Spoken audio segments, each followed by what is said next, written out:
मित्रांनो, मी Krishna वाघुजी Gedam Birsa Munda form house Rajura Maharashtra.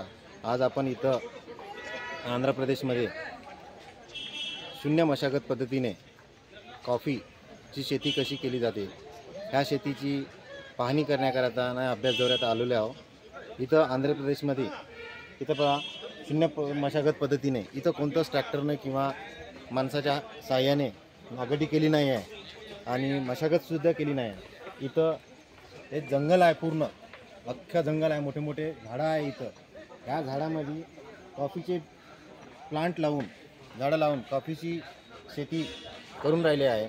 आणि तसेच मोठे मोठे झाडं आहे तिथं आपले जे मसाल्यामध्ये काळे मिरे वापरतो त्या मिऱ्याची सुद्धा शेती केलेली आहे।